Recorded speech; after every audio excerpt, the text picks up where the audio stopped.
जी जनाब, क्या हाल है आपके? अच्छा, इन्वेस्टिंग या ट्रेडिंग के अंदर एक कहावत बड़ी मशहूर है कि it doesn't matter what you think, the only thing that matters is what the market thinks. यानी कि आपकी अपनी personal affection, personal influence, personal political love, whatever you call it, ये मैटर नहीं करता। जो चीज़ मैटर करती है वो है कि मार्केट क्या थिंक कर रही है, मार्केट क्या सोचती है। और इसकी मिसाल मैं आपको ऐसे ले सकता हूँ कि जब कुछ दिनों पहले मैंने आरडीए पे बात की थी। आरडीए मीन्स रोशन डिजिटल अकाउंट।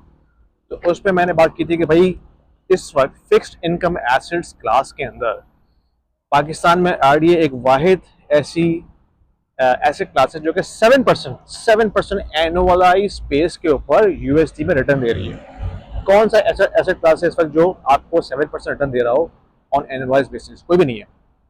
तो मुझे लोगों ने काफ़ी कमेंट्स भेजे कि भाई हम इस गवर्नमेंट पे ट्रस्ट नहीं करते। जो सही गवर्नमेंट है वो इमरान खान की गवर्नमेंट है, जब तक वो नहीं आएगी तो हम पाकिस्तान में किसी किस्म की इन्वेस्टमेंट नहीं करेंगे, विच इज़ ओके।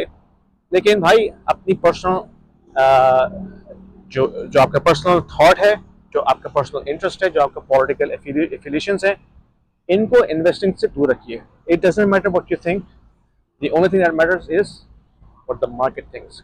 अच्छा, मार्केट को हम देखते हैं तो इस वक्त मार्केट में काफ़ी चेंजेस आ रही हैं। वो ये चेंजेस आ रही हैं कि अगर हम बॉन्ड यील्ड्स को देखते हैं तो अचानक से उन्होंने कोलैप्स करना शुरू कर दिया। अगर आप यूएस 2 ईयर्स और 10 ईयर ट्रेजरी को देखते हैं तो उनकी यील्ड्स नीचे गिर रही हैं। By the way, I am still in Panama walking on the beach. तो ट्रेजरी यील्ड जो है वो ड्रॉप हो रही है। और ट्रेजरी यील्ड का ड्रॉप होने का मतलब ये है कि वो प्रिडिक्ट कर रही है कि भाई फ्यूचर, नियर फ्यूचर में जो इन्फ्लेशन और ग्रोथ एक्सपेक्टेशन है वो कम है। यानी कि इन्फ्लेशन का जो फियर है वो मार्केट को नजर नहीं आ रहा। जबकि जेरोम पावल को अभी भी नजर आ रहा था। यानी कि लास्ट जो जेरोम पावल ने अपनी स्पीच दी थी उसमें इन्फ्लेशन का फियर उसको अभी भी नजर आ रहा है, ट्रेड वॉर्स की वजह से, टेरिस की वजह से।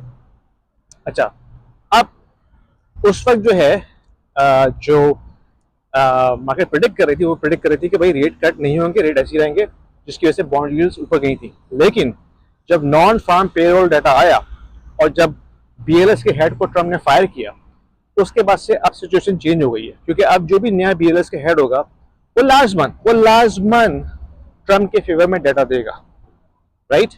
That means Trump is preparing to fire or get rid of Jerome पावल।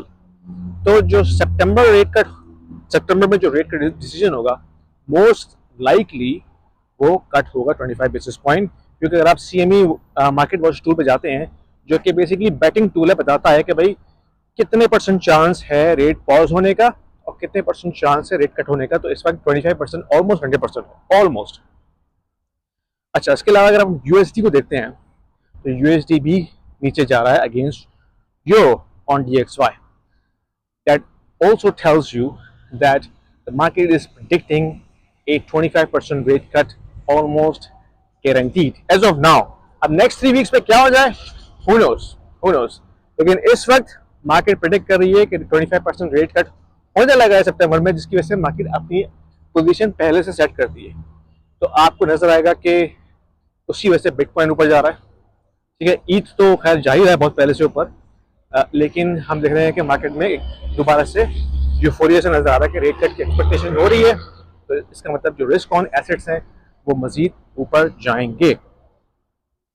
अच्छा, उसके बाद क्या होता है? देखिए, मेरा पर्सनल बिलीव यह है कि इन्फ्लेशन अभी भी खत्म नहीं हुई है और ट्रेड वॉर्स का जो इम्पैक्ट है इन्फ्लेशन के ऊपर वो अभी पूरी तरह से हमें नजर नहीं आया, वो हमें फॉर्म में नजर आएगा। But that's what I think personally. लेकिन अगर मैं मार्केट को देख रहा हूँ तो मार्केट इस चीज़ को अब कंसिडर नहीं कर रही कि inflation is a fear any more, जिसकी वजह से हमें लगता है कि रेट कट होने लगा है। और उसके बाद ऑफ कोर्स फिर क्या होता है, हु नोस। अगर इन्फ्लेशन दोबारा से वापस आ जाती है, let's say federal reserve rate cut कर देता है 25 बेसिस पॉइंट, और उससे पहले से मार्केट में यूफोरिया नजर आएगा आपको। लेकिन लेट्स से बाय फॉल अक्टूबर में हमें नजर आता है कि इन्फ्लेशन दोबारा से ऊपर चली गई है ट्रेड वॉर की वजह से। देन व्हाट हैपेंस, वो नहीं पता। हो सकता है मार्केट दोबारा से टर्न कर ले अपनी अपनी पोजीशन, हु नोस। लेकिन मार्केट हमेशा जो है ना वो फॉरवर्ड लुकिंग होती है। इस वक्त जो फॉरवर्ड लुकिंग स्टेटमेंट मार्केट की तरफ से, अबे यार, जो मार्केट की तरफ से हमें आ रही है वो ये आ रही है कि भाई रेट कट होने लगा है, यील्ड्स ड्रॉप हो रही हैं, यूएसडी ड्रॉप हो रहा है, that means risk on, that's write down. Change हो सकता है सिचुएशन नेक्स्ट 2-3 वीक्स में. Keep an I on it, keep an I on it and keep watching this channel. पसंद है वीडियो शेयर कीजिए, लाइक कीजिए और सब्सक्राइब जरूर कीजिएगा. Thank you.